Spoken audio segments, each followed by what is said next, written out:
like to call our work session to order. Roll call, please. This is Angela. Roll call Haley. Brenneman, Present. Mylan, Present. Bryant, Here. Gonzalez, Here. Mulvaney, Henry. Here. You have a quorum. I'd like to call for an approval of the agenda, a motion for the approval of the agenda. So moved. Second. It's been moved and seconded. Roll call, please. Angela. Roll call Brenneman, Aye. Mylan, Aye. Bryant, Aye. Gonzalez, Aye. Mulvaney, Henry. Aye. That motion carries. Okay, the next thing on the agenda is board update and the GM update. And can you add that he's present?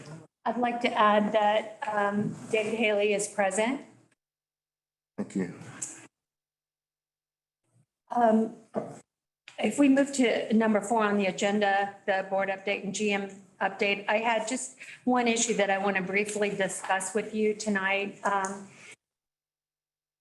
Last meeting, Mr. Haley asked if he could vote last, and I realized that last time I chaired, I changed the voting order every so often, and I have been negligent this time to do that. So I am proposing, not trying to set a policy, but for the remainder of my term as president, I'm going to change that, and I'll start with the next meeting, and we'll start out with alphabetical order. I mean, this is just any input is welcome.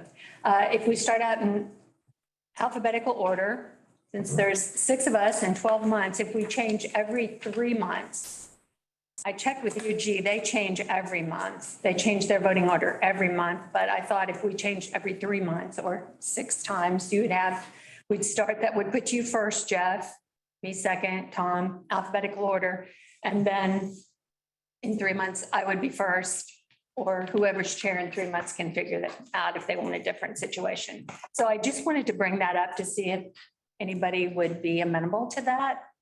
I think it works fine for me. I don't have a problem with that. I don't care when I vote. I'll vote first every time if necessary. Okay, you okay with that? Absolutely. All right, so we'll make that. It's just been that way forever. I mean, I've always voted I know, it's, since I've been on the board for 11 years. okay, it just got into seating. Yeah. We never changed our seating arrangement. We used to change the seating arrangement, and the president used to sit in the middle, and so that changed it.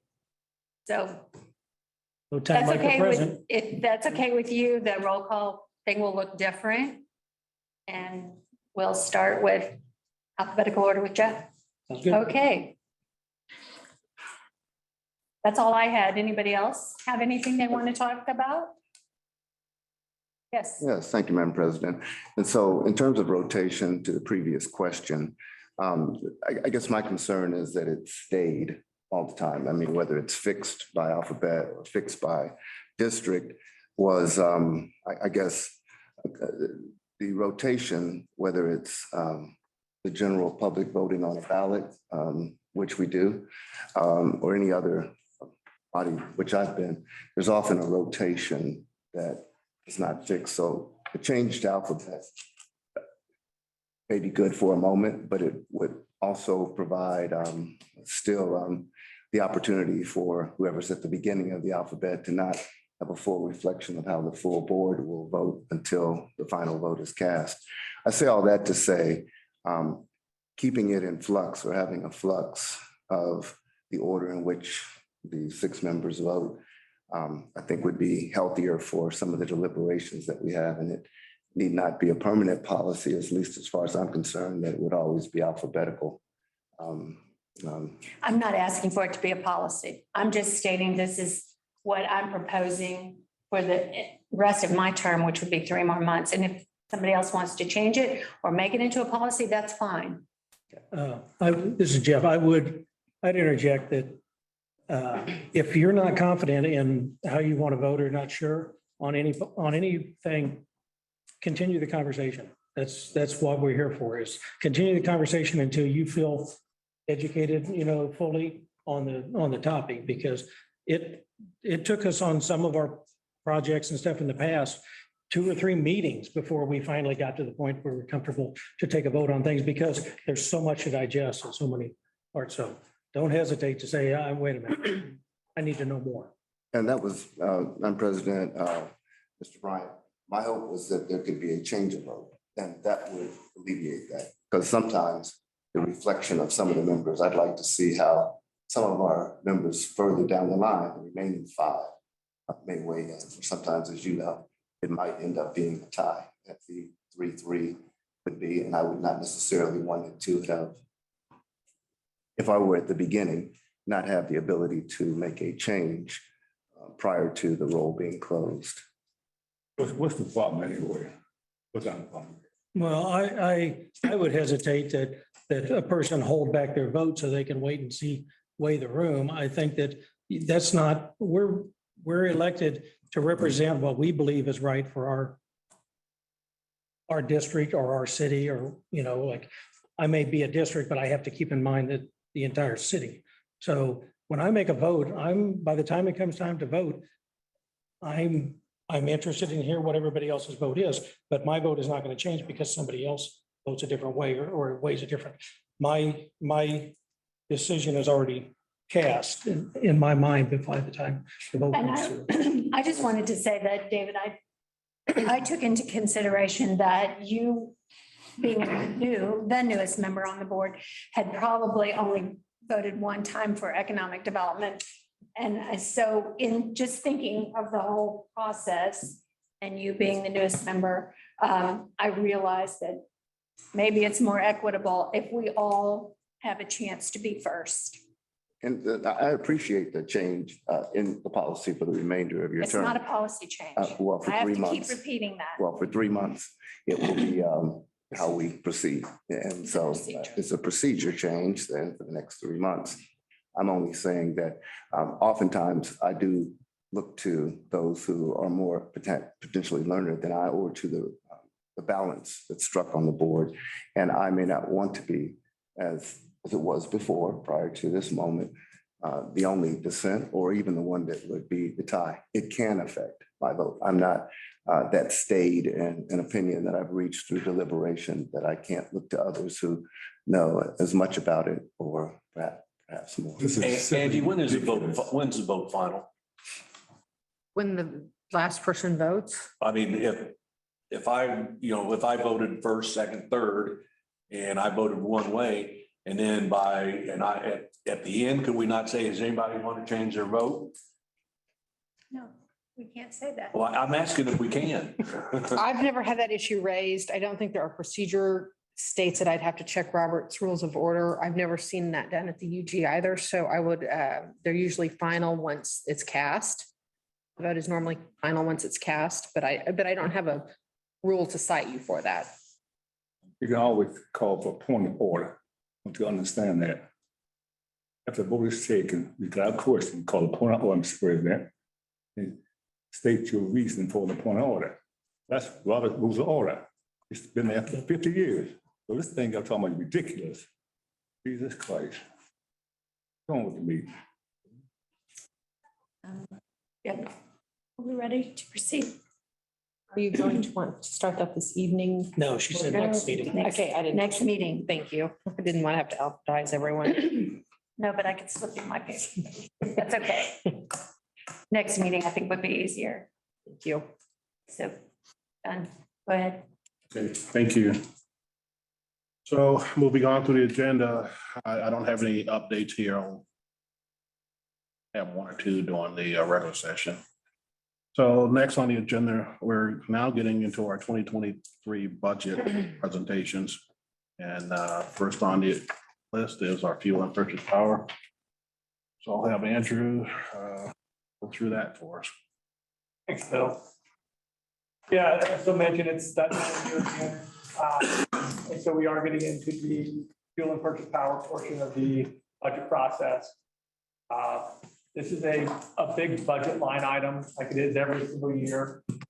Everything in this category does flow through the ERC, so nothing directly impacts base rates, but everything flows directly through the ERC process.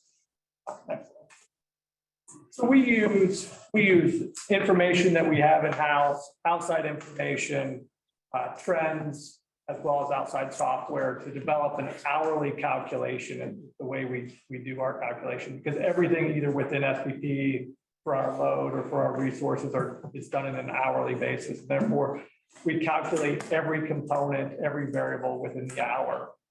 And really the resource dispatch or the generation side is largely independent from that of the load. And so therefore they really are independent of one another. As load increases across the entire SPP footprint, yes, resource costs go up because the stack in which the resources are getting pulled from is going up. And then when load falls down, the stack in which you're pulling the resource from falls as well. And so they do have some correlation in the broader scheme, but from a localized system standpoint, the BBU system, they're largely independent. And so we look at both the load data as well as the resource data. Robert.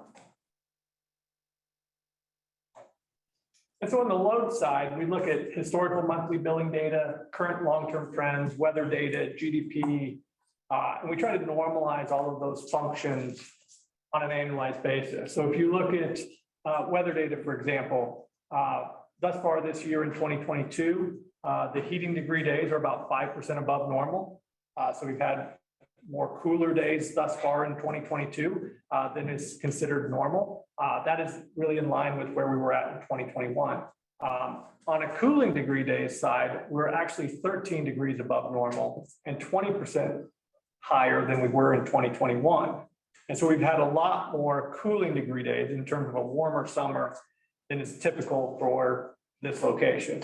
And so that really drives load more so in the residential side than it does in the commercial or industrial side, because nearly 40% of the energy used to consume in your home is driven by either heating load or cooling load, whether that be from the power sector or from the gas heating sector. And so that drives a lot of your energy use. And since we're 20% higher in cooling degree days, that's driven a lot of air conditioning usage this summer. We also look at, so the commercial side is up about 5% thus far through the first 8 months. And the industrial side is up about 18% over those same first 8 months. If you look at the industrial side, for example, we haven't had any new customer additions. And so that is all stagnant customers just utilizing the system more than they did in 2021. So a lot of that is driven by, changes due to COVID and those type of things. And the industrial side is really, really lumpy. So there's really only a couple handfuls of customers that even fit into that industrial load side. So one customer or two customers can really move the needle on the industrial load side. Go ahead. So this is some of the stuff we look at on the resource data side. From a generation or a thermal plant side, we look at maximum, minimum capacity, how it's economically dispatched. What fuel type does it use? What is the heat rate? So heat rate is the efficiency level of that unit. And what scheduled maintenance outages are there, or what is the forced outage rates that we're used to seeing? On the purchase power side, it's a little bit different, right? These are all renewable contracts that we have generally fixed per megawatt hour pricing. And therefore, they're all driven less so by what the economic indicators are in the market in terms of what our market price is, and are more driven by energy patterns, weather patterns, seasonality, those type of things. And so they're less driven by what market conditions say should happen and more what seasonality exists. Go ahead, Robert. This is a little bit of a kludgy or ugly graph in my view, but this is really last year's conditions. And so if you look at last year, what occurred from both our resource perspective as well as our load perspective, this kind of gives a picture of what that was.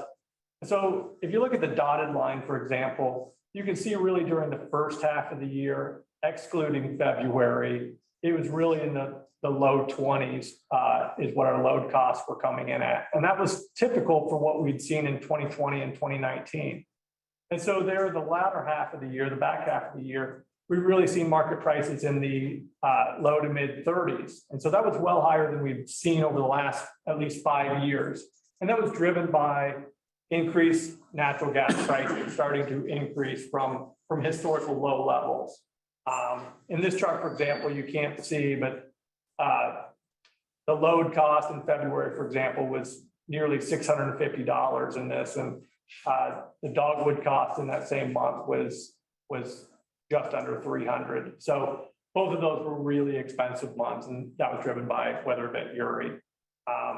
But generally, the straight lines there you can see are our wind contracts, and those are fixed contracts on a per megawatt hour basis. The thermal contracts there are really just fuel only, and so those don't include any of the fixed O&M, labor costs, debt coverage, none of that stuff. This is just the cost to produce the next megawatt hour of power. Go ahead. So Andrew, when we got into the June through October area, where you were saying that it had gone, the mid-30s, what was natural gas at that point? So I think we were seeing natural gas in the mid-4s.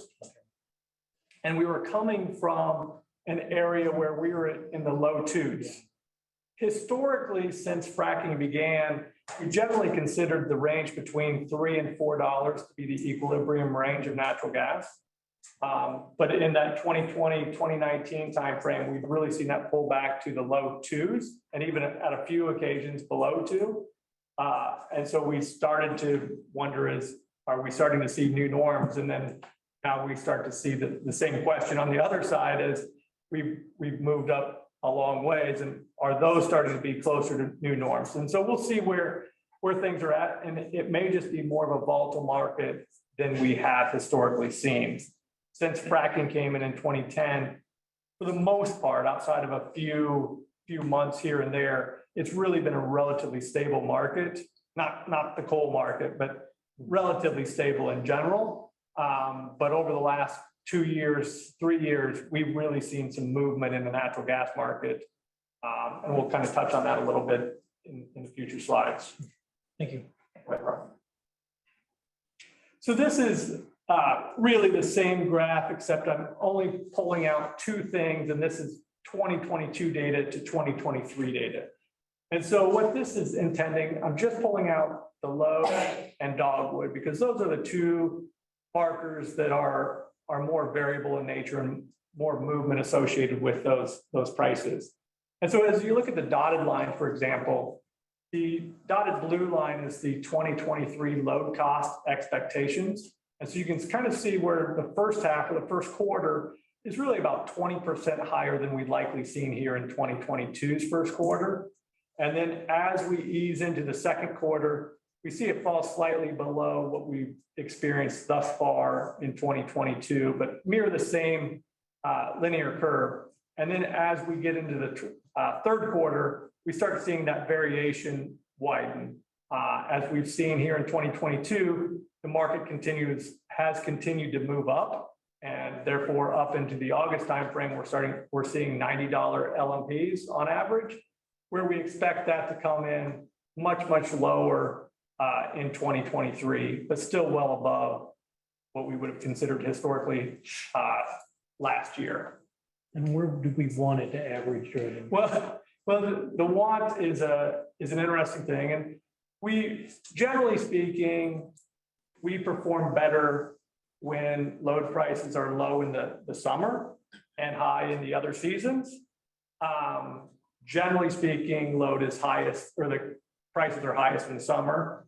But we are okay with high natural gas prices based on our mix of supply in every quarter, but predominantly we prefer it in the non-quarters that are not the third quarter. So essentially the third quarter is the quarter that we don't like high prices because we have so much load. And so our generation isn't sufficient to meet our load during that third quarter. And therefore we have to spend more on market conditions than we would hedge from our own portfolio. Whereas the other months, we have enough generation to hedge against that. And so therefore it actually works better for us in those times. Andrew, with everything that's going on just globally, will that have an effect on? So, I will touch on that a little bit in the upcoming slides, but I'll say somewhat at this point. Go ahead, Robert. So here's some of the key considerations as we move into 2023. And we talked a little bit of natural gas pricing already, but in 2020, natural gas prices averaged $2.11. In 2021, they climbed to 4.06. In 2022, it's expected that they average 7.66. That's up 263% over that 24-month period and up 89% over just last year. So that would be considered really high from our perspective and really high if you look out at the last 10-year curve. But that's where we sit today. And gas prices are expected to fall in 2023. They're expected to be high through the first quarter and then fall to the mid-5 to low-6 range in the second, third, and fourth quarter of 2023. We'll see what happens. There's a lot of pressure moving both directions at this point in terms of we are seeing a little bit more supply come online, about 1% annualized, so not enough. LNG exports are still a big concern. They account for about 15% of all output. So there's a lot of moving pieces. We have lower natural gas in storage today than we traditionally had and lower than the 5-year average. And so those all things weight into that natural gas pricing and really any cold spell that we may incur here in the fourth quarter, first quarter could have an outsized impact on what 2023 looks like. So when we look at SPP integrated market, the market prices are actually up 100% over the first 8 months of 20 versus 2021. I excluded February of 2021 just because it was abnormal, outrageous, but we are up to 54.79. Again, traditionally we expected in the low to mid 20s for LNG pricing. And so that's well above normal. We do expect it to slide a little bit in the fourth quarter, coming back down just as wind accounts for more of that generation for the last quarter. But it will be much higher than we've experienced in any year since the new market began. From a dogwood production standpoint, we do expect dogwood production to fall next year. With that said, we do expect really strong margins to continue, and 2022 has been a great year for dogwood. Even though natural gas prices, dogwood's a natural gas unit, it is so efficient relative to most natural gas units that it does really well when the margins are wide in terms of natural gas pricing being high. And so it does really well in high natural gas price conditions, and it's performed really well this year. Next year shouldn't be quite as strong. We expect the overall net dollars to come down by about 10%. But on a per megawatt hour basis, it will actually likely improve. And then just wind generation. So there's two moving pieces to the market. One is the natural gas prices, which are pushing the market prices up, and then wind is pushing the market prices down. And so we've got this dichotomy and within the market, we're really getting a lot more volatility in the market than we had 5+ years ago. And that's because we have almost 34,000 megawatts of wind in the footprint. Wind accounts for about the amount of same production as coal does in the footprint, about 35%. And so it does have an oversized impact, especially in those hours that are overnight hours, shoulder months, which really weigh into those pricing times. And about 15% of all hours come in negatively priced. So that's a struggle as well. So next slide, please. So this is something I wanted to show again. This is actually from September 2021 from the EIA. And so what this is showing is what the EIA was expecting 2022 to look like. And so it was expecting market conditions to come in around $4 during the first quarter and fall there to $3.50 over the course of the year, which is more in line with what we had historically seen.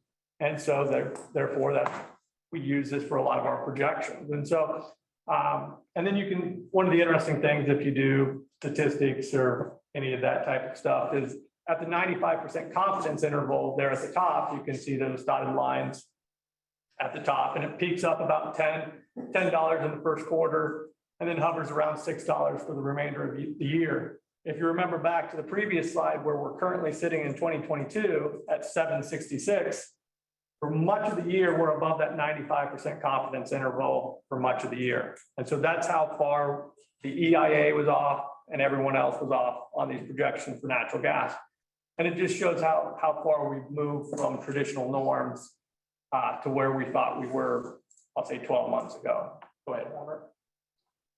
And so this slide is the same exact slide except 1 year forward. And so this is moving into from 2022 to 2023. And so one thing I didn't point out on the previous slide is that blip in 2021, which is that February Uri event where it dips just above 5.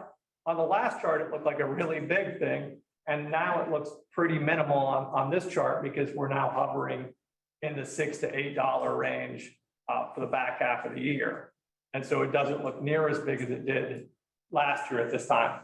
But we do expect through the first quarter of next year to be in that $6 to $8 range before it falls down to the $5 to $6 range for the remainder of the year. Again, one of the interesting things is how confidence intervals work is the top part of that confidence interval now is in the low 30s and the bottom part is in 15 where we were at last year 10 and 6. And so it's really moved a long ways in terms of the confidence that the EIA has and where these markets may be moving. But next slide, please.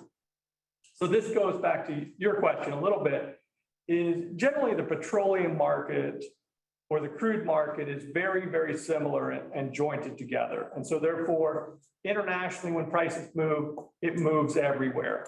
And so because the transportation cost for crude is very easy, where natural gas is really difficult to ship. And so LNG ports take 3 to 5 years to build. They're super expensive, all these things, and therefore it's really hard to build those. And when natural gas prices are $2, you don't want to ship it. I mean, it's just not worth much to do that. And so now that we're seeing more and more pricing differential, as you can see on those top couple lines, is those developers are more incentivized to build shipping plans, LNG ports, those type of things, because this is we're seeing right now, Europe, Japan, those areas are paying the better part of $60 an MMBTU, and we think $6 to $8 is astronomical. So therefore, you can see why developers would want to ship more off, but the more jointed those markets get, the more our equilibrium rises. And that's a dangerous thing a little bit because it does become more expensive for consumers, products and everything else. And so, go ahead, Jeff. So Andrew, if we're seeing a lot of overseas demand that's going to push this up, are we also seeing that solutions being presented or at least worked on in these overseas countries that'll drop this demand back down? Because if it takes, 3 to 5 years to build a port and they can correct it or they can change their usage pattern or fuel source in the next, 5 to 10 years, wouldn't we see this eventually curtail? Yes, to some extent. And so obviously this propels some of the renewable future a little bit. We've heard more discussion about bringing on more nukes back into the game, where a lot of these countries have closed down nukes over the last 10 years. Some of them have reignited coal as well. And a lot of these places have gotten away from coal. A lot of this is driven by obviously the Russia-Ukraine invasion and Europe using so much of that. But it is a long time to develop and implement any new fuel type. And renewables aren't ready for 100% of the game, but they will help soften some of that exposure in terms of how much consumption is needed overseas. But places like Japan and Europe, they just have a really difficult time having other sources of fuel. And so they're not built like, I'll say, we are in terms of how many natural resources we have to pull from. And so it will be difficult. I do think we'll continue to see LNG ports come online, which will continue to put upward pressure on ours. But I do think they've always been disjointed, and I think they'll continue to be disjointed because it's so difficult to ship, and it will continue to be difficult to ship. But I do see more correlation or more pricing coming domestically because of the demand overseas, even today, every drop of LNG port is already spoken for, 12, 24 months out. So we can't ship any more than we're shipping today. So that's not changing. The demand is there, it's just the supply side is limited. Go ahead. So getting into the 2023 forecast a little bit, just wanted to touch on this a little bit is on the purchase power energy and wholesale sales account side. This is really the most volatile of all the purchase power accounts. And this is really all of our SPP activity. Everything that we buy from SPP, everything that we sell to SPP falls into the purchase power energy account. And so this is the most variable of all the purchase power accounts. One of the things to take note in this is that we do expect the purchase power expenses to slightly exceed the wholesale revenue side, which has always been the case. But we do think those are actually going to narrow in 2023. And so we expect the purchase power energy piece to climb by about 9.3 million into 2023. But we expect the wholesale sales to climb by about 11.8. So actually the margins are getting better in our favor in terms of wholesale sales going up and purchase power energy expenses going up as well, but not by quite as much. And some of this is just the way we do it. We record it here within our books. And some of this is just that we're producing, going to produce a lot of power over the next 12 months with natural gas prices being high. On the purchase power renewable side, I do expect that to climb by about 8% or about 2.2 million. This is primarily due to two reasons. We do have some inflationary pricing resets, but we also have slightly higher output levels expected. These systems, these wind turbines are continuing to produce higher levels than manufacturing would have suggested when we got into these. So they're producing better than we would have expected. And so we do expect a little higher costs there. From a capacity standpoint, we expect that to go up by about 1.8% or $84,000, that's really just, again, associated with an inflationary reset. So a lot of times we have these tied to CPI indexes. And so a couple of our accounts do climb by that CPI annually. But just a couple of the smaller ones, all of our wind ones are fixed throughout the duration of the contract. The purchase power transmission piece, this has really been a great deal for BPU. Early 2020, we got into the network service piece of SPP, where we become a transmission owner within SPP, as well as a transmission customer. Previously, we were just a transmission customer. And so this has really helped us save on SPP transmission costs. And again, this year, we expect those prices to go down again. We actually expect another 13% decrease. We're about $900,000 lower than we expected last year at this time. Next step. Another good thing for us is our renewable energy certificates. So we do expect a budget decrease or more revenue from our sales of RECs. These are renewable energy credits that we'll be selling to third parties around the country. And that's really due to slightly higher volumes off the renewables, plus some sustained pricing in that $1.25 to $2 range. So that does help. And then on the other purchase power account, which is a really small account, but we expect it to climb by about 2.6% or about $3,600. So not much there. But the total purchase power budget is expected to climb by about 21.8% or 9.96 million. But on the flip side, the wholesale sales are expected to climb by about 11.8 million. So actually narrow that margin that we've seen historically. And so actually better for the ERC overall between those two accounts. And so some of it is, again, it's the granularity in which we're measuring wholesale sales and purchase power. And some of it's just because we're going to see greater sales off our resources. And again, all of these activities fall within the energy rate component. So they're all direct pass-throughs to the customers on a quarterly basis, and we adjust those every quarter based off of what we're actually seeing in real time. And next slide, please. And these are just a couple notes that I find interesting. We have about 105 gigawatts of generation in SPP today. Natural gas is the biggest provider of generation at about 36%. That's of actually capacity. But there is about 96 gigawatts of generation in the queue. That means that they want to bring online. With the bulk of that generation that is wanting to come online is solar. And so that's one of the big transitions we've seen over the last just 2 to 3 years, the amount of solar in SPP, because it's always been predominantly wind. And now we're starting to see more and more solar in that queue. And so today, SPP only has 316 megawatts of solar that's registered. And they want to add 45,000 megawatts of solar to the system. It's astronomical how we're seeing those changes.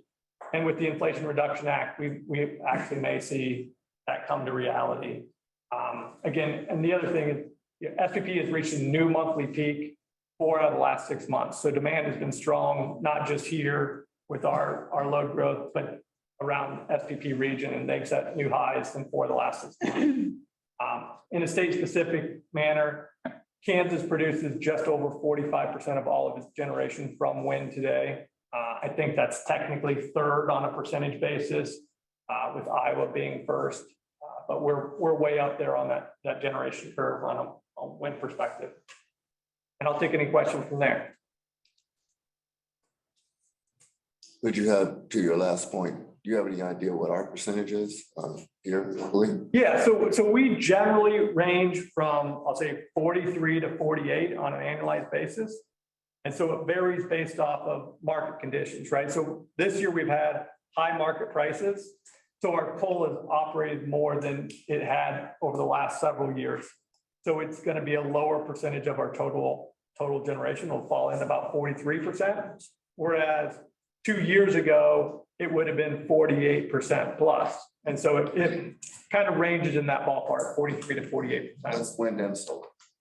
So yeah, that's wind and solar. And we have kind of like SPP, we have very small amount of solar, just the 1 megawatt out of the Nearman Creek facility.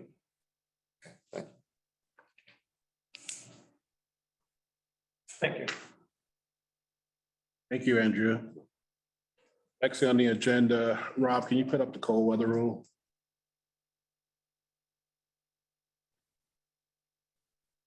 So as promised, last board meeting, I was going to bring this back for you guys to review. Take a look at current policy language and then the proposed language that went through committee.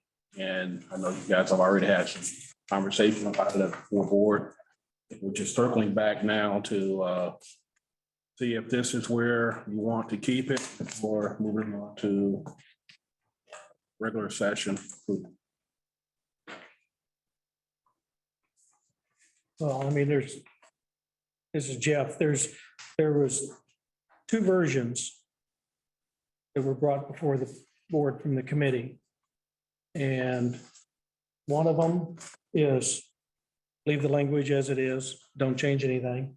And the second option was the wording changes to basically reflect that shut-off won't occur if its temperature is forecasted to fall below 32 degrees within the next 24 hours. It doesn't, for some reason, it's not showing the red line. The difference between them. Yes. Can you go to Yeah, it's in review? the second paragraph of each, the current policy above, and then the second paragraph of the option. Go to review and go to track changes. It shows it. The add or below. Go to the show markup. Serious. Yeah, yep. Thank you. Yeah, so there's the verbiage change that's been. So we basically have 2 options have been, we've discussed them in length. So I don't know at this point how we proceed with. I guess without taking a vote, the question would be, how do we determine if we're prepared to put the option up for vote? Or is that it? We just put it up for vote, and if it fails, then we can stay with the existing. That's up to the board. You can do a straw poll and to to let me know if you want me to put it into a resolution and a change, or I can just do that. That's up to the board. So, My comment is very simple. We have a policy that came out from the gas company here this last week. It's defining some specific things about coal policy. All we gotta do is kind of be in harmony with their policy. But jump through a bunch of hoops. Policy number one, almost exactly like their city, except for the temperature, 48 degrees or 32. So my point is, let's look at what we have in place by the gas company. We gotta have gas. We gotta be on Johnson with them. Therefore, we gotta have a partnership here.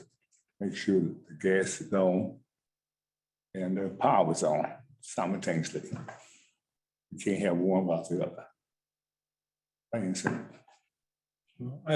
I think that the utilities are different enough in makeup that they would have different cutoff points or degrees. I think that, you know, I made the suggestion on the option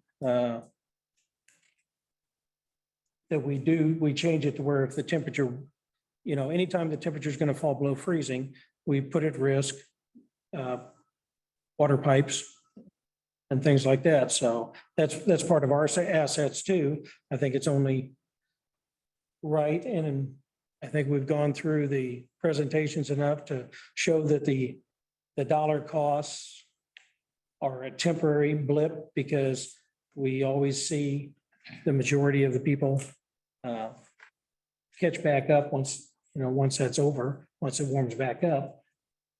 I know that it's going to be a little bit more of a difficulty for some of the departments to deal with, but I think it's fair to our customers and our residents, and I don't think it's that far out of line. So I was one of the ones that's in favor of moving this forward to a full board. So.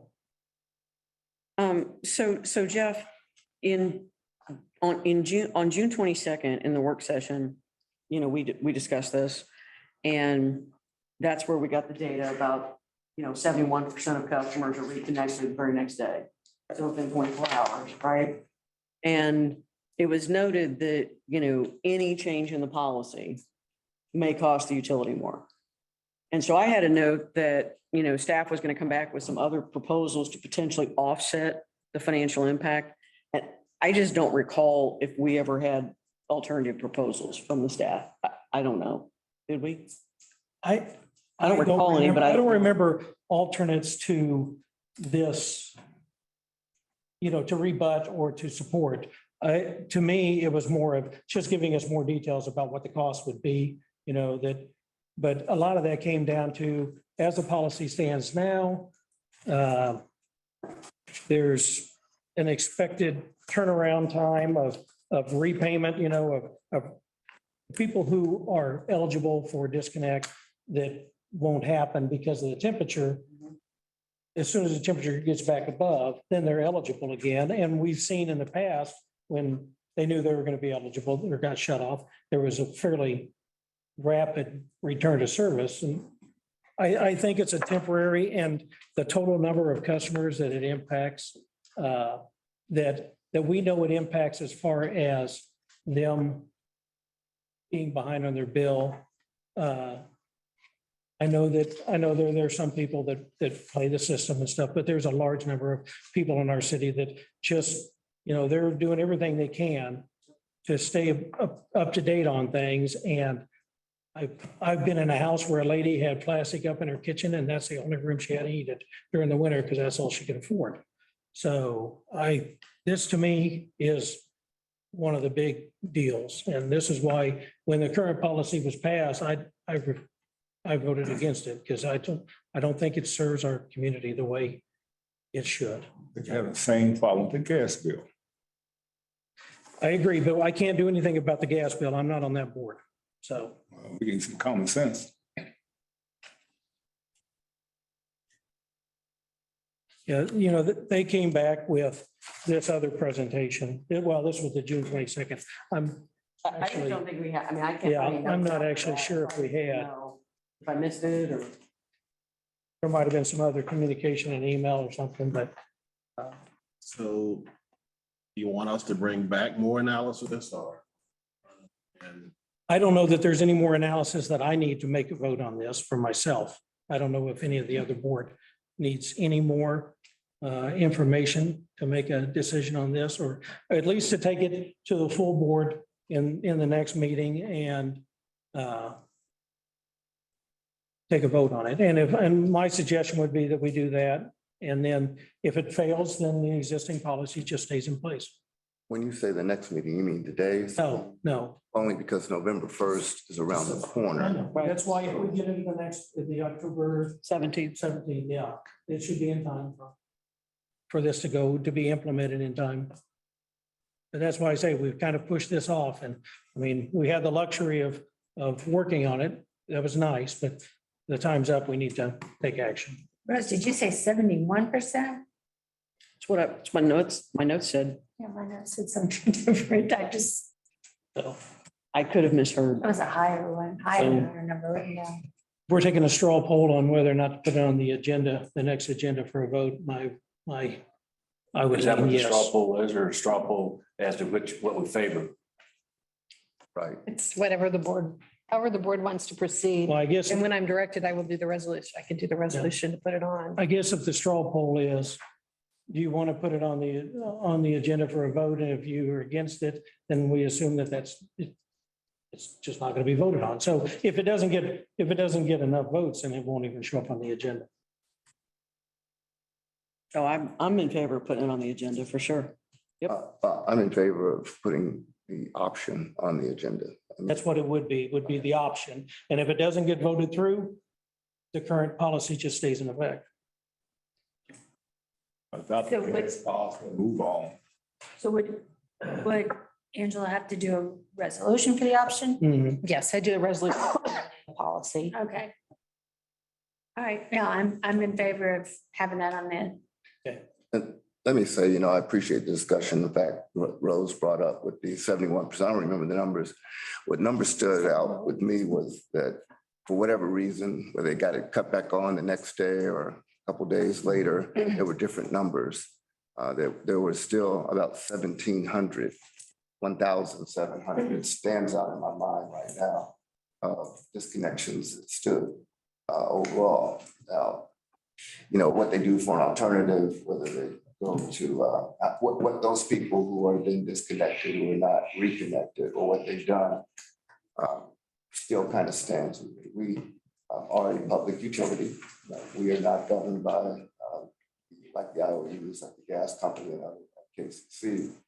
And 1,700 of our residents, even those that may have tried to game the system, suddenly in a cold house and they didn't come back on.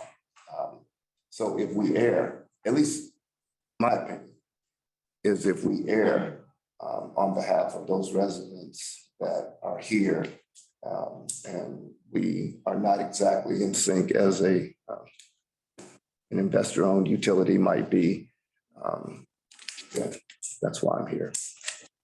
As far as I'm concerned, the option doesn't go far enough, frankly, but it's a baby step. And we should be incremental, proper management of the bottom line, and to ensure that not more people come on board and game the system. So I'm for the option. I'll be very upfront. I appreciate the advocacy that has come on the cold weather rule. And I'm going to support the option. I'm going to try to look at ways as after that's established that we might still. You vote first for. Yes, right. I want to be the first one. I'll be the first one to vote for the option. It'll be my vote first, alphabetical. So we're putting it on the agenda, right? Yes, please. All right. So next topic is lobby operations. Last board meeting, I was asked to put this topic on today's agenda as well. Before we get into discussing the lobby, I think the request was put this on the agenda to talk about opening the lobby back up. But before we get into that, I did ask staff to prepare some presentations to kind of bring the board up to speed as to where we are today and how we've operated. So we certainly have transitioned from pre-COVID conditions to where we are today. I'd like to provide some background information to start with. Ask Janetta to discuss how what customers are doing today. Jerry is going to talk about some of the technology investments we made. Lori will do some financial analysis. So I'll be brief. I know we've got Oh, 40 minutes. a amount of time to get through this, but so on a few occasions prior to the day, there has been past board members that asked us to take a look at what does it cost to operate the lobby and come back with some analysis of that. So don't know what my predecessor did. I'll begin to get into that. April of 2019, I did task Jerry McKenzie with conducting a study on the lobby. What does it cost to operate? And then what are cost drivers? So we got the results back in July of 2019. And the cost that was established at that time was $1.1 million, a little bit over $1.1 million to operate the lobby.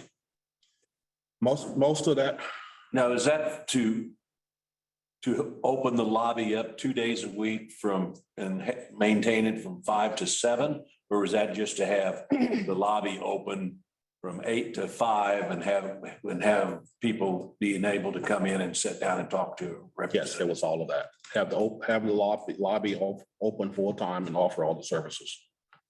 And also included the 5 to 7? No, that was additional cost. I don't think that was captured in this number, so. But I can look into that a little bit further, Tom. I know there's a presentation. What's happened to staff that's been at the television? We're getting in all that. Okay, all right, great. So the majority of the costs here was staff related. 74% of all the costs to operate the lobby was personnel costs. Security and some other things made up the other 26%. The lobby at that time only accounted for a little over 13% of all the revenue that we collected. So most of the revenue BP was collected was coming in through other avenues. And again, the lobby only made up a little over 13%. Personnel costs, and if we were going to do a shift and reduce costs or close the lobby, it was recommended that we do something with 5 customer service reps and 4 tellers. Now, we certainly wasn't going to lay off anybody, so it was how do we transition those employees into other positions through normal attrition as people bid out. And then we'll do like we did with the AMI system, we'll allow them to bid into other positions. We looked at several scenarios on operating the lobby, from keeping it open, maintaining the cost, to all the way to looking at 3 other options with scaling down operations. So, and then saving some costs that way. So those options varied from $230,000 to $982,000, depending on how far we went with that. And we couldn't have certainly gone all the way down to zero everything out, but we could have got close. We also looked at, is there a way of keeping it open, but kind of scaling down the operations? But I don't think any of us are really completely satisfied with customer service levels and other things that we would offer as a result of that. So we decided since then to continue to focus on improving technology, improving customer satisfaction through other avenues. And then COVID kicked in. So during COVID, March 23rd, we decided to take the lobby down, close it, mainly for safeguarding our utility operations. But in addition to that, we knew we needed to ramp up support for the rest of the community. So we added some additional kiosk locations. And then we went back and later waived the fees for what we were charging and collecting for those kiosks. So that became another benefit we offered out to the community. And then we started setting up services through our email processes to where people can start, stop, and transfer service. And, through sending in emails, and that still is going on today. If you look at where the industry is, COVID taught us all a lot of lessons. A lot of lobbies closed. To be honest, some is open back up, but some have remained closed. And it seems like there is a trend that has moved towards either closing it during COVID and not opening it back up, and then maintaining other ways of having customers do business with those utilities. In some of our customer research in the past, one of the things that I took away from some of that was our customers asking us to come up with more electronic ways that they can do business with BPU. So, we were kind of forced into that situation because of the pandemics, but now here we are today. We also looked at some regional utilities, and some of them have also gone further than us, and they're offering everything online, which we're still trying to get to, and we'll talk about that. So final thing I'll talk about before I turn it over to Janetta is, if you look at the per transaction costs, the online services, when you add in labor, but there is some back office stuff that still needs to be included with that. It's $2.97 per transaction for online services. And this is the cost that BP is eating. Kiosk charges is $2.40. $2.40 by us eating the cost and some back office labor. Lobby cost per transaction in 2018 was $7.02. $7.20, I'm sorry. So it's more than triple what it costs through these other avenues. And then when you put in the price escalator from 2018 to 2022 with labor cost increases, that's going to push it out even further. So I'll now ask Janetta to talk about how our customers have transitioned, and we've been able to assist our customers transition to other. Will she be discussing those line item charges, like 240 for kiosk? So if someone drops a payment in the kiosk, She can answer those questions. okay, these will be the areas that she. Okay, do you want to go ahead and get started? Janetta, we gotta leave some time at the end too, so I know we don't cramp a little bit for time, so. I'll go through it really quickly. Okay, all right. So let's go and just start at the pre-COVID market to kind of just show you where the lobby operations transition during this time. So just really quick, and some of this you've already seen before through our cash operations. You already noticed that half of our payments, which is 2.8%, we're already going through our online IVR. And that was before COVID. And the payments made in the lobby, they were a little bit over 13%. So that's where we started. That was approximately 9,000 to 10,000 transactions pre-COVID that were going through the lobby. Okay. Next, here we have during the post-COVID, if you go ahead and move that. Rob. Can you do that, Rob? Thank you.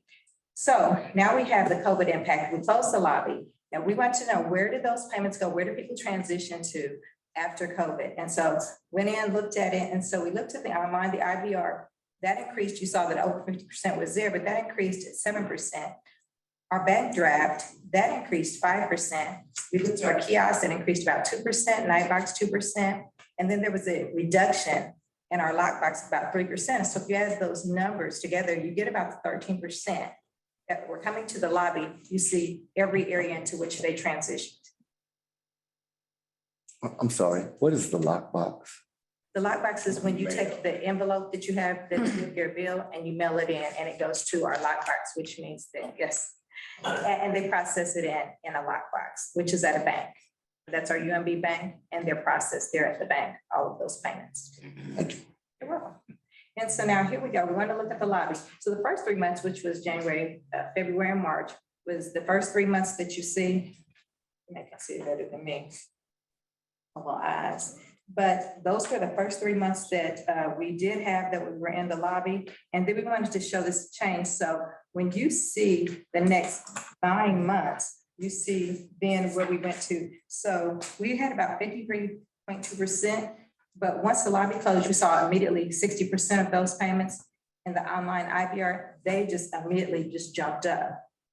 But then through the rest of the years after that first initial increase, over that first 3 months, we got about a 5% increase then in those months. And the kiosk, we initially saw those transactions jump up. We had about 6.1% that were going through the kiosk. We initially saw that just a real quick uptick of about 3.2%. But over the rest of those months, we had about a 5% increase after those first 3 months. Okay, Bob? In the night box, you'll also see where night box was for the first 3 months, which was about 2%. And then basically for the rest of the year, that pretty much doubled. So we had about 4% then that was gonna go through our night box. In the bank draft, we had about 7.5% that were going through our automatic bank draft. And then we saw it kind of, you can see it kind of lowered. And I believe that's because the next month it lowered because everything was shut down. Everything was closed. And so, people were, finding other ways, but then they started to understand what our bank draft was. So we just saw a slight uptick after that. Okay. So now, where's this payment distribution since 2020? So now we look at these numbers, and on here, you see the blue, which is 2020. You see the next color, which is orange or reddish color, which is 21, and then you see our green, which is 22. And so what you see in our online IVR is that percentage, I said that 7% that went up, that's where you're saying that, and look at the trend and how now that's completely staying up to most of our payments. We're doing, I think it's about 36 to 38%, 36 to 38,000 payments doing on our online or IVR. And so that's where we're saying those. And actually in August, we saw 40,000 transactions go through online or IVR. And through our kiosk, if you see through 2020, it was even, it was about 3,000 to 5,000. Then we had in 2020, we saw that go up a little bit, 5,000 to 6,000. But now we're back down. If you see the green, after the lobby closed, you'll see that it went up immediately. This is the blue. And then you'll see that in 2021, you'll see it kind of go up and then back down. But in 2020 now, you see that number going down even in our kiosks. People are getting used to doing things online and through an IVR. People are more reluctant to have to come out and want to do things where they have to leave their house. We're kind of the microwave society. We want things to be fast and we want them to be easy. So we see the things that are online IVR, we see those things increasing. We see some of the places where you have to come out, you see those going down just a little bit, okay? And now you have the night box. That goes up and down. Sometimes when customers want to do something and they want to get it done immediately, they will come put that payment in the night box. This is a lot of what the ladies in our cash operations department, they still continue to do those night box. So you'll see that, of course, it went down. During the time of COVID, it went up. Right in 2020, 21, it tapered off. People kind of knew where I'm going now. And in 22, it's kind of holding fairly consistent. Now, our bank draft is what is really, that's really doubled. It's really what is increasing. So you see in 2020, the blue, you saw us there, we were pretty low and around 4,000, sometimes dipping down to 3,000. Had a little uptick in that. And then you see 2021, people caught on to that. That was like, oh yeah, bank draft. See, now what I can do is I can sign up through my bank and I don't have to even think about this thing. So it's not a push. You don't even have to say, here, let me make this payment. It's just a pull every month. Your date that the amount is due, and then we pull it from your bank. And so that is the one that we really see that is increasing. It's easy. It's something that people really don't have to put too much thought into. And so that's where we see that going. Okay, Rob? To your last point, bank drafts, though, are different amounts every month. That's not those that are just on a fixed amount, for example, like the level payment plan. But it can be. So if you're signed up for the equal payment plan, that's the same thing, that every month they're going to pull it. And then when we do our recalculation, we'll let you know what the new amount is going to be. And then you'll see that new amount start coming out. So every 6 months, you'll see a different amount. It only changes that twice a year. But you still, yes, absolutely can be on equal payment plan and be a bank draft customer. But in that particular case, when does the customer ever actually see the bill, the physical bill, or is it just? Absolutely. Is that through what means mail or? Either mail, it depends. You can either be mail customer or paperless bill. Either way, you get a bill monthly. You'll still get your bill. You'll still be able to review all the details, how much it is. If you're not signed up for EPP, then you're going to see every month, you're going to see your usage, and they can do it through paper or through paperless bill. Thanks. And Carlos, see, this is the last one, and this is where we want to talk about the people that come into the lobby and how we transition sign for service. some of the complaints that we used to get for citing customers for services that we used to make every new customer come into the lobby.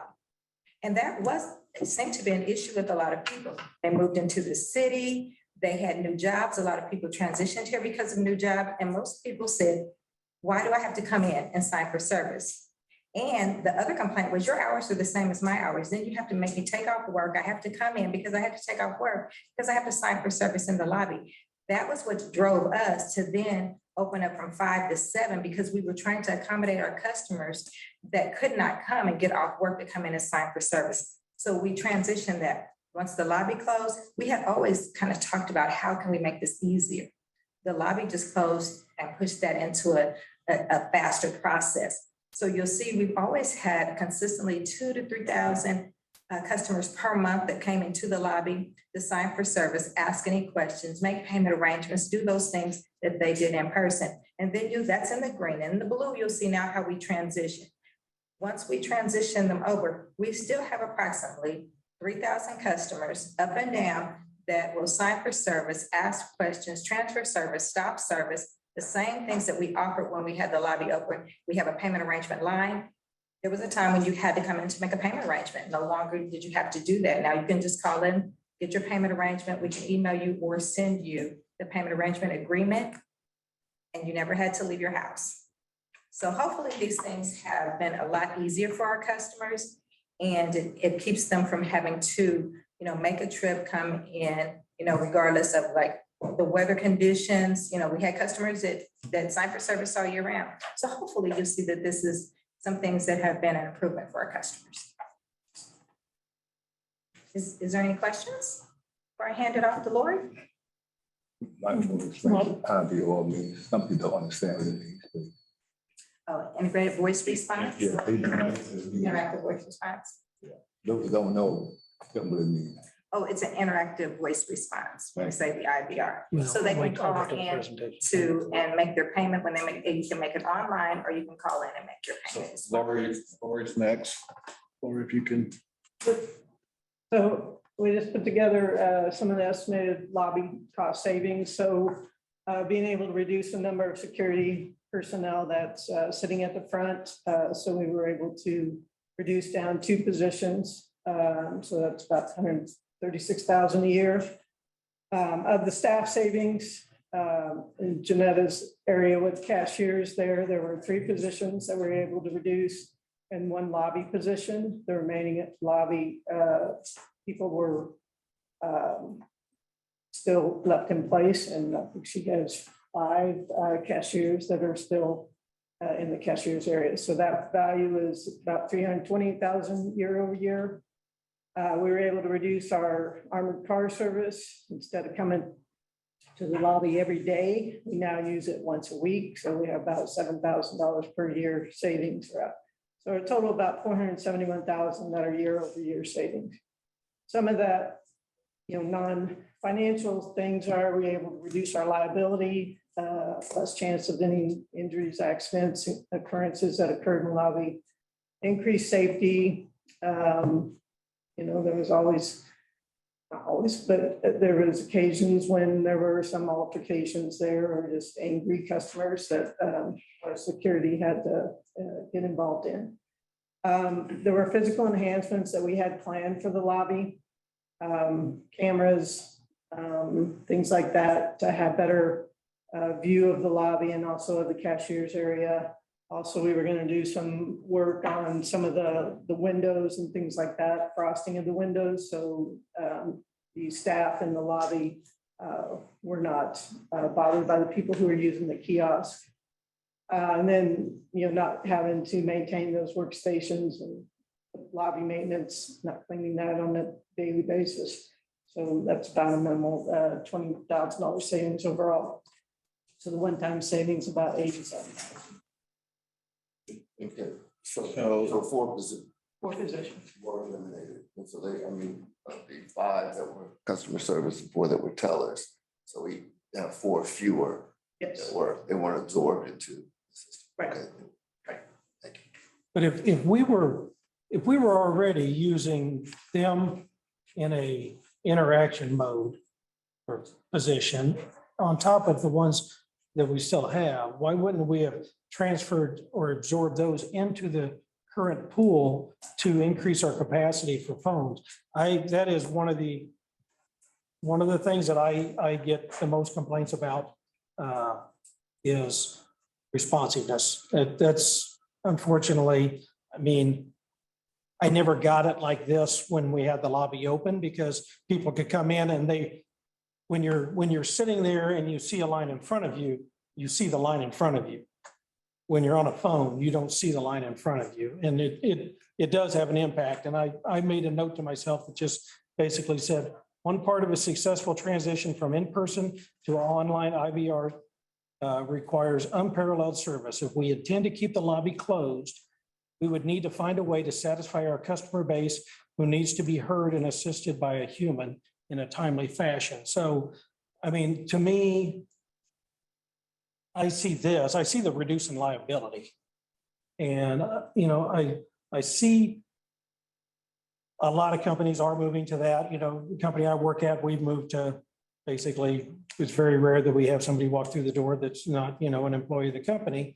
But that's one of the things is push is we have to have unparalleled personal service now because our customers don't have that face anymore. So the face is a voice. Well, if the voice is just a recording for long periods of time, I think that it detracts from the value. It spotlights the value of a lobby operation. So Jeff, there's two things. Jerry's going to get into the technology side. Okay. What I envision going forward, further reductions in cost, but it also frees up staff to be able to do more of that personal care via telephone, via other ways of communicating. But what I don't see is going backwards, adding a lot of staff, adding more calls, and then we're still operating like yesterday's utility. And the public is still asking us to move forward. So if we can let Jerry go to the technology piece, I think we can still accomplish the things you're talking about. So it's not just an in-person relationship we're having. Okay, but mine is that we had the temporary solution in-house with those extra people that we could have used at least until the time, and then you phase those out. Right. I know it's a little more difficult in a union scenario like we have, but it can't be impossible. I mean, that's just the way it has to be worded.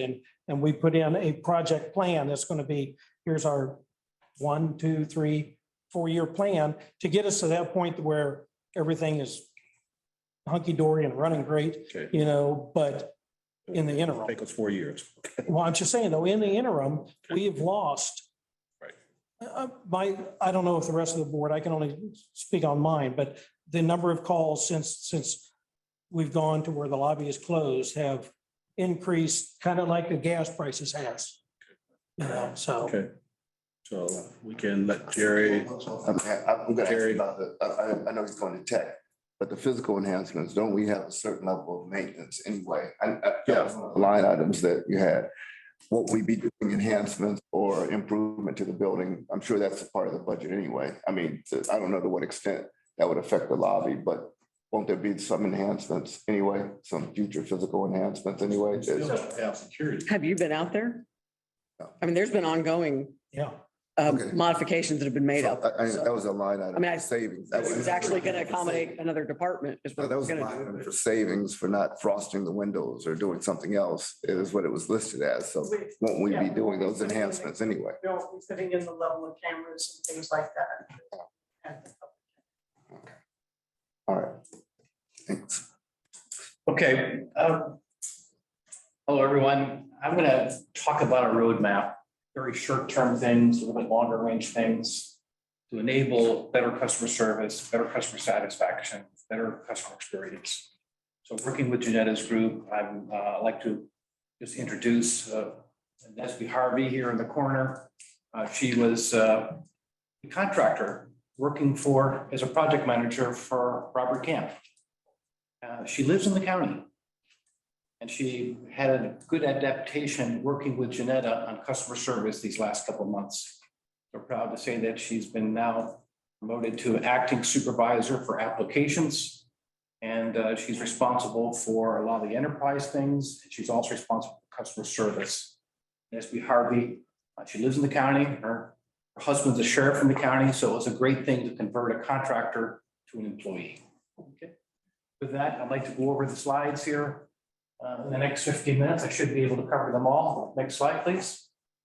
So I'm going to go over a couple of slides on all the projects we've got. I think they'll be enlightening to see the ones that we're doing, the ones we've completed, the ones we're doing in 3 to 6 months, and 6 to 12. So you can see that we've got a lot of things that are choreographed with all the other things going on in the utility.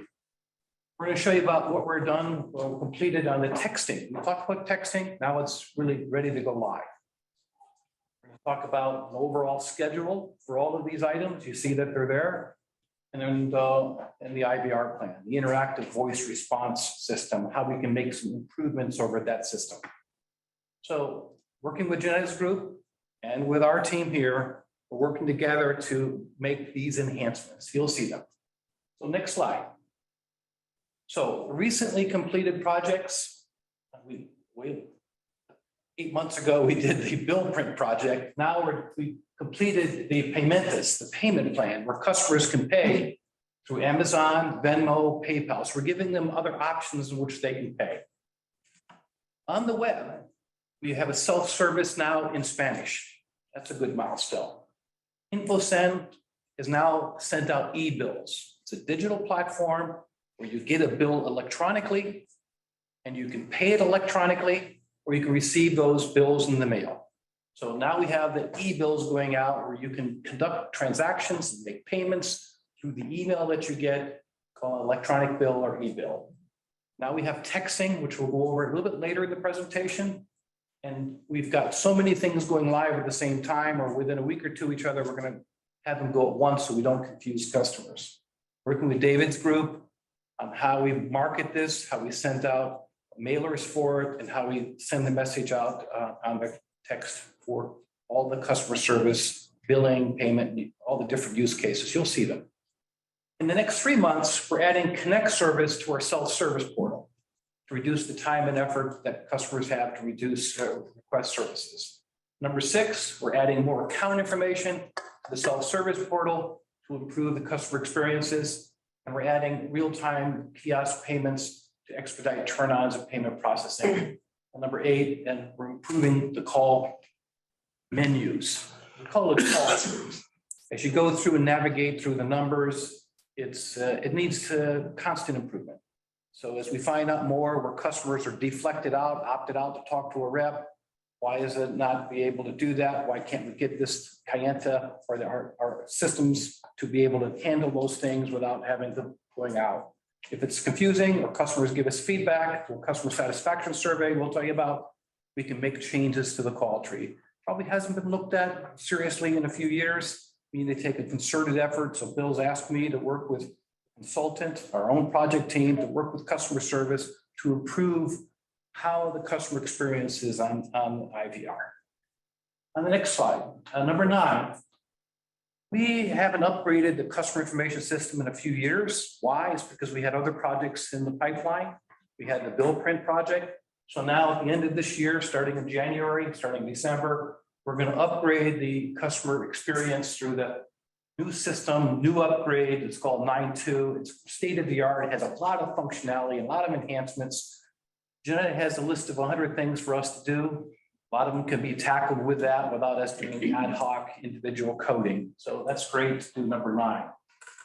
10, we're going to make those revisions on the IVR.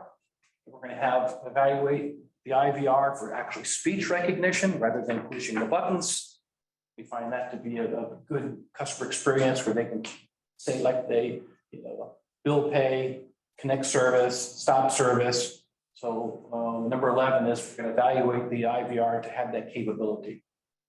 We're also doing customer service benchmarking through First Quartile Consulting. This is not an IT-led initiative. It's really Janetta and Bill working on taking a look at the metrics for the call center, credit collections, billing and payment, and meter reading. So it'll give us performance metrics, give us best practices. I know the company very well. I know the individuals there. They have a lot of good ideas. We've used them many, many years ago, well before I got here.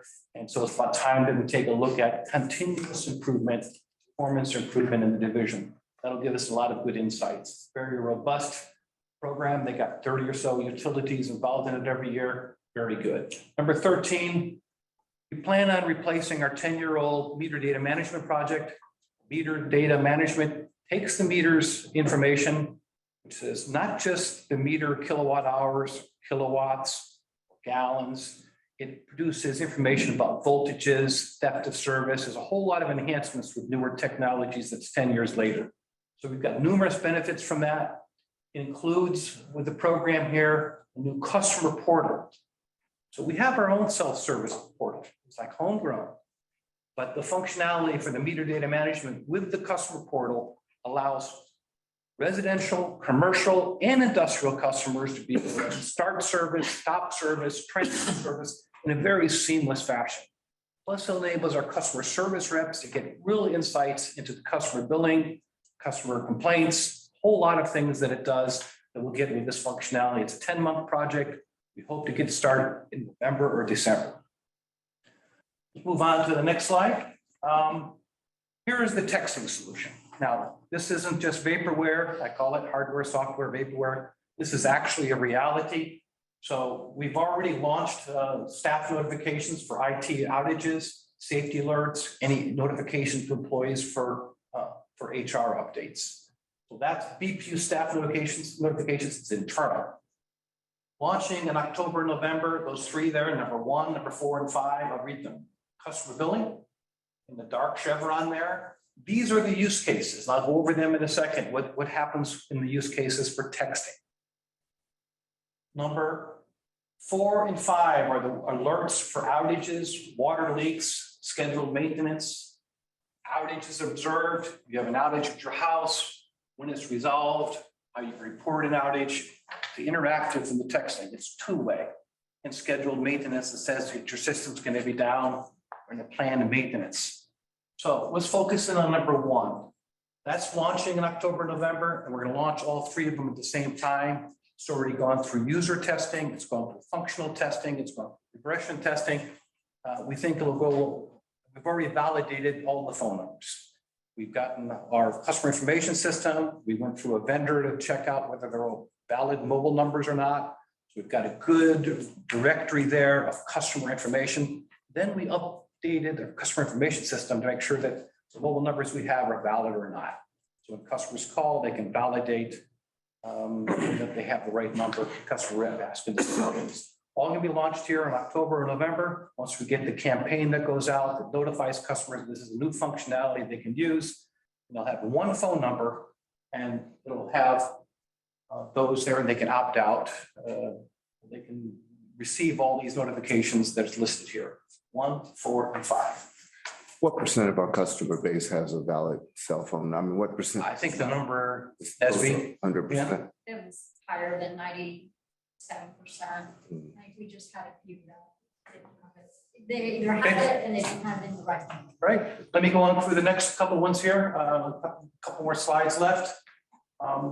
Here are our examples. We don't need to go through any of these, but the chevrons I showed you in the previous page on the top, bill due, payment overdue, eligible disconnect scheduled. We've gone through and asked the business units in Janetta's group, is this the right wording? Asked David Melohoff, so we vetted this, we understand it, this is the brief thing, we've got best practice from the vendor that's helped us with this.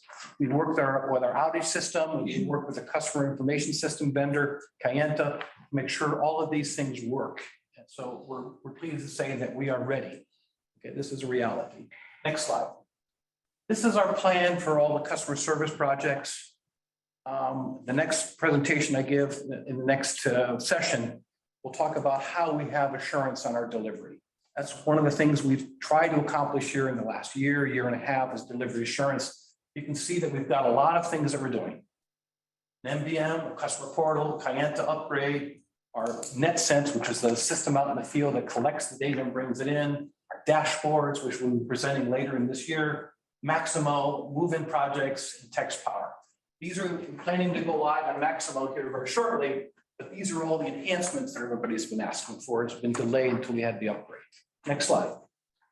This is the last slide here, is basically on the IVR, the interactive voice response system.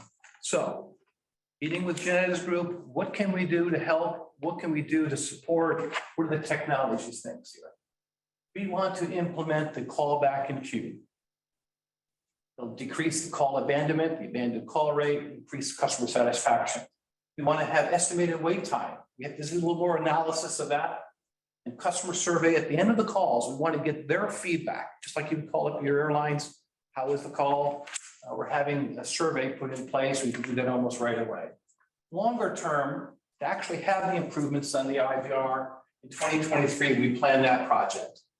Spanish language for the IVR. Our IVR doesn't have Spanish language. We're going to put the IVR in Spanish so that all of the call trees that you would experience as our English-speaking customer can be done in Spanish. And we're going to look at our consolidating, looking at it. We're not saying we're doing it, to have a real analysis, develop the requirements for the 4 IVRs that we have. With that, I think I'm almost done. So we're implementing these technology improvements to enhance the experience, responsiveness, and customer satisfaction, a whole plethora of them. I kind of like 14 of them. The detailed projects not only include the technology, but Robert Camp and Nesby and our team were working on changing the processes with Janetta, training the users to use it effectively, and laying the governance parameters to make sure it stays useful and used and useful is rate making term. So we're effectively using it and we'll keep it under control with the dashboards that Bill has shepherded, make sure we've got. That's concluding my presentation before the top of the hour. Well, I have a question. I thought callback in queue was already in use. It was in use. It was basically, go ahead, Janetta. Sure, I can speak to that. Yes, we did have callback and queue. A couple of things. We had a shortage in staff, which we're working on right now. Then we weren't able to manage the calls that were coming in. And so we briefly turned off callback and queue. It also did not put the calls in the queue like it should. So basically what we have to do is we have to switch out and be able to answer those calls, because what it should do is we shouldn't lose your place in the queue when you call in to leave a message or supposed to do it differently than what was anticipated by us. And so we basically have to take people off the phone and call over here and move them over here. So we're working on one, we've just had some employees that we hired, so working on getting back to full staff, because we want to be able, if you call back, if you leave your number and call back, we want to be able to call you back. Part of that too is going through the IVR and taking a look at how the IVR is set up. Okay, and I know board had conversations about what time does the lobby close? What time do BPU close? And why are we still having calls go out after business is closed? We're gonna look at that, okay, and put more customer information in there. Communicate that to customers so that, you know, we're not setting false expectations with the public. But in addition to that, I want to just go through the whole process and make sure we don't necessarily have to add staff, but how do you make the technology work the way it needs to work? Yeah. I don't have the metrics yet, but it's the hope that many of these areas here will improve the average handle time in the call center, improve the abandoned call rate, will improve the available response time, and the service levels, how many calls you can answer in so many seconds. Don't have the numbers on it, the benefits quite yet, but we know implicitly and explicitly, these things will help. Okay. We do track a lot of that and we'll be presenting on that later. Rose? I'll ask in the next session, Jerry, Okay. don't you worry. All right. This is Jeff, move to adjourn. Second. Roll call. This is Angela. Roll call. Haley. Aye. Brenneman. Aye. Mylan. All right. Bryant. Aye. Gonzalez. Aye. Henry. Aye. The work session is adjourned.